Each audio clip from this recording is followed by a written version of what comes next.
ಅಂದಿನಿಂದ ಇಲ್ಲಿಯವರೆಗೂ ಮುತ್ತಿನ ಹಾರದಂತೆ ನನ್ನನ್ನು ನಿಮ್ಮ ಮನೆಯಲ್ಲಿ ಇಟ್ಕೊಂಡು ಜೋಪಾನ ಮಾಡಿದೆ.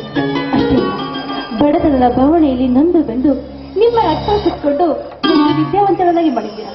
ಹೀಗಿರ್ಬೇಕಾದ್ರೆ ಇಂದು ನಿಮ್ಮ ಮಾತಿನ ಮಗಳಾಗಿ ನಿಮ್ಮ ಮಾತನ್ನ ಯಾವತ್ತು ಶಿರಸ ವಹಿಸಿ ಪಾಲಿಸಬೇಕು ಅಂತ ನಿಮ್ಮ ಮಾತಿನ ಮಗಳಾಗಿ ನಿನ್ನನ್ನು ಇಷ್ಟನ್ನು ಮುದ್ದಾಗಿ ಬೆಳೆಸಬಹುದು ಕಾರಣವಿದೆಯಮ್ಮ. ನಿನ್ನ ತಾಯಿ ನಿನ್ನನ್ನು ಹೆತ್ತು ಸತ್ತು ಹೋದಳು. ತಾಯಿಯ ಮುನ್ನ ನನ್ನಿಂದ ಒಂದು ವಚನ ತೆಗೆದುಕೊಂಡಳು. ಹುಟ್ಟುವ ಮಗು ಹೆಣ್ಣಾಗ್ಲಿ ಗಂಟಾಗ್ಲಿ ಅವರನ್ನ ಕಷ್ಟದ ಕಡಲಲ್ಲಿ ಬೆಳೆಸ್ತೇನೆ, ಉನ್ನತ ಮಟ್ಟದಲ್ಲಿ ಬೆಳೆಸಿ ಅಂತ ನನ್ನ ಭಾಷೆ ತೆಗೆದುಕೊಂಡಳು. ನಿನ್ನ ತಾಯಿಯ ಆಸೆ ಇದ್ದು ನಿನ್ನನ್ನು ಬೆಳೆಸಿ ದೊಡ್ಡವಳನ್ನಾಗಿ ಮಾಡಿದ್ದೇನೆ. ಬೆಳೆದು ನಿಂದ ನಿನಗೆ ಮದುವೆಯನ್ನು ಮಾಡಿಬಿಟ್ರೆ ನನ್ನ ಕರ್ತವ್ಯ ಮುಗಿಯಿತಮ್ಮ. ನಾನು ನಿಮ್ಮ ರಕ್ತ ಹಚ್ಕೊಂಡು ಹುಟ್ಟಿ ಬಂದವಳು. ಹಾಗಿದ್ಮೇಲೆ ನಿಮ್ಮಂತೆ ನಡೆ ನುಡಿಯನ್ನ ಹೊಂದ್ಕೊಂಡು ಈ ಸಮಾಜದಲ್ಲಿ ತಲೆ ಎತ್ತಿ ಬಾಳ್ಬೇಕು ಅಂತ ಮಾಡಿದ್ದೀನಿ. ನೋಡ್ತಾರೆ, ಜೀವನದಲ್ಲಿ ಎಷ್ಟೇ ಕಷ್ಟ ನಷ್ಟಗಳು ಬಂದರೂ ಕೂಡ ಅವನ್ನೆಲ್ಲ ಎದುರಿಸುವಂತ ಧೈರ್ಯ ನನ್ನಲ್ಲಿದೆ. ದುಷ್ಟರ ಕಾಟ ಹೆಚ್ಚು ಹೆಜ್ಜೆಗೂ ಹೆಚ್ಚಾದ್ರೂ ಕೂಡ ಅವನ್ನೆಲ್ಲ ಧಿಕ್ಕರಿಸುವಂತ ಬಲ ನನ್ನಲ್ಲಿದೆ. ಈ ಮನೆಯ ಮಾನವಂತರ ಮಗನಾಗಿ, ಮಾಡಿಕೊಂಡ ಗಂಡನಿಗೆ ಮಾನನಿಯಾಗಿ, ಈ ಸಾವಿತ್ರಿಯಾಗಿ, ಜೀವನದ ಕೊನೆಯವರೆಗೂ ಶೀಲದ ಸಾಗರವಾಗಿ, ನೋಡುವವರ ಕಣ್ಣಲ್ಲಿ ರತ್ನವಾಗಿ ಈ ಬದುಕು ಎಂಬ 3 ದಿನದ ಸಂತೆಯನ್ನು ಮುಗಿಸ್ತೀನಿ ಅಂತ ನಿಮ್ಮ ಮಾತು ಸಾಕ್ಷಿ ಮಾಡಿ. ಇವತ್ತು ನಿನ್ನ ತಾಯಿ ಬದುಕಿದ್ರೆ ಅದೆಷ್ಟು ಸಂತೋಷ ಪಡ್ತಾ ಇರಲೇ ಏನಮ್ಮ. ನೋಡಮ್ಮ, ನೀನು ಇವತ್ತು ತಾಯಿ ಎನ್ನುವ ಹುಟ್ಟಿದ ಮನೆಯನ್ನು ಬಿಟ್ಟು ಹೊಸ ಮನೆಗೆ ಹೋಗ್ತಾ ಇದೀಯಾ. ನಾಳೆ ನೀನು ಮಾಡಿಕೊಂಡ ಗಂಡನಿಗೆ ವಿಷ ಕನ್ನೆಯಾಗದೆ ಮನೆ ಬೆಳಗುವ ಮಂಗಳ ಗೌರಿಯಾಗಬೇಕು. ಹುಟ್ಟಿದ ಮನೆ ಕೀರ್ತಿಯನ್ನ ಕೊಟ್ಟ ಮನೆಯಲ್ಲಿ ಜ್ಯೋತಿಯಾಗಿ ಬೆಳಗಬೇಕು. ಅಕ್ಕ ಪಕ್ಕದವರನ್ನ ಹಾಲು ಹಣ್ಣಿನಂತೆ ಪ್ರೀತಿಸಬೇಕು. ಹುಟ್ಟಿದ ಮನೆಗೂ ಕೊಟ್ಟ ಮನೆಗೂ ಕೀರ್ತಿ ತರುವ ನಾಗರಿಕತ್ತ ನೀನಾಗಬೇಕು ಅಂತ ನಿಮಗೆ ಕೈ ಖಂಡಿತವಾಗ್ಲೂ ನಿಮ್ಮ ಮಾತಿನಂತೆ ನಡ್ಕೋತೀನಿ ಅಪ್ಪ. ನೋಡ್ತಾ ಇರ, ಈ ಮನೆಯ ಕೀರ್ತಿ ಶಿಖರವನ್ನು ಹೊತ್ತು ಕೊನೆಯವರೆಗೂ ಶೀಲದ ಸಾಗರವನ್ನು ಒದಗಿಸಿಕೊಂಡು ಈ ಮನೆಗೆ ಯಾವತ್ತೂ ನಂದಾದೀಪವಾಗಿರ್ತೀರಿ ಅಂತ ನಾನು ನಿಮ್ಗೆ ಮಾತು ಕೊಡ್ತಾ ಇದ್ದೀನಿ.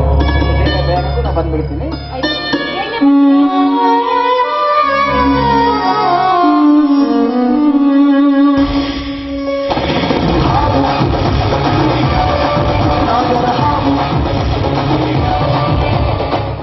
ಯಾರಿದ್ದೀರಿ ಮನೆಯಲ್ಲಿ?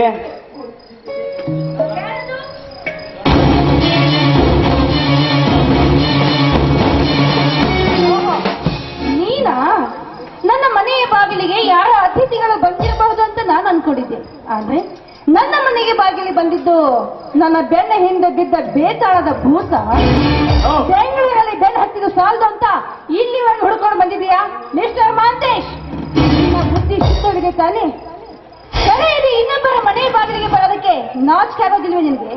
ಯಾಕೆ ಬಂದಿದೀಯಾ? ನಿನ್ನನ್ನ ಕೇಳ್ತಾ ಇರೋದು, ಯಾಕೆ ಇಲ್ಲಿಗೆ ಬಂದಿದೀಯಾ?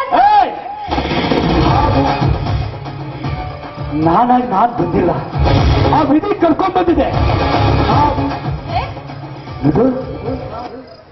ಈ ಹಕ್ಕಿ ಎಲ್ಲಿದೋ ಅನ್ಕೊಂಡಿದ್ದೆ, ಆದ್ರೆ ಈ ಹಕ್ಕಿ ನಮ್ಮ ಗೂಡಿನ ಹಕ್ಕಿ ಅಂತ ನಾನು ಅನ್ಕೊಂಡಿರ್ಲಿಲ್ಲ. ಮಾತಿನ ಅರ್ಥ ನೀನ್ ಯಾಕೆ ಇಲ್ಲಿಗೆ ಬಂದಿದೀಯಾ ಅಷ್ಟೇ ಹೇಳು. ನೋಡು, ನಮ್ಮ ತಂದೆ ದುಡ್ಡು ಕೊಟ್ಟು ಬಾಂದ್ರು, ಅದಕ್ಕೆ ಬಂದಿದೆ. ನಿಮ್ ತಂದೆ? ಹಾ. ಯಾರು ನಿಮ್ಮ ತಂದೆ? ರಾಜ್. ನೀನು ಧನರಾಜನಿಗಳ ಮಗನ? ಧನರಾಜನ ಏಕೈಕ ಪುತ್ರ ನಾನು.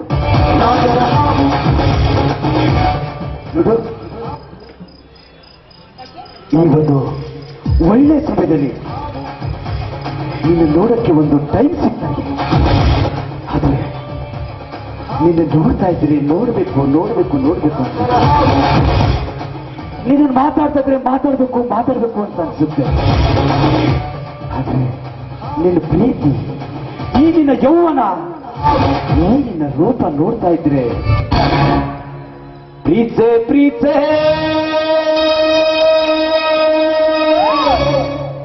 ಕಣ್ಣು ಮುಚ್ಚಿ ನನ್ನ ಪ್ರೀತೆ, ನನ್ನ ಪ್ರೀತೆ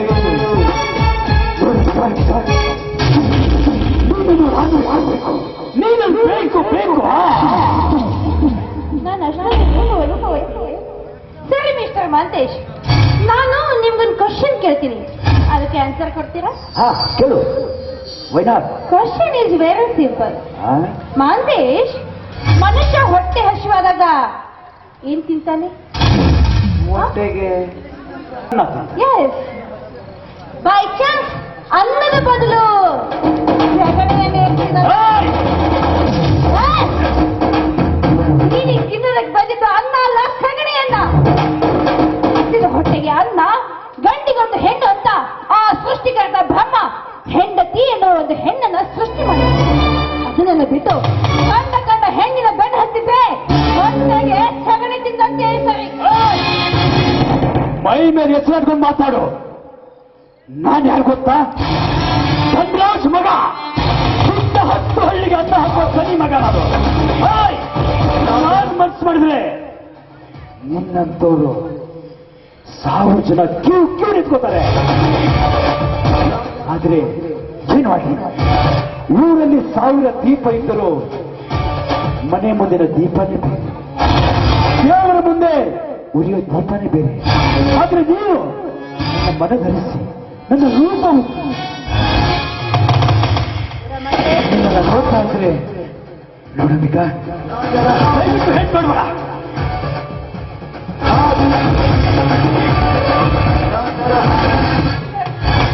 ಒಳ್ಳೆ ಮಾತಿನ ಹೇಳ್ತಾ ಇದ್ದೀನಿ.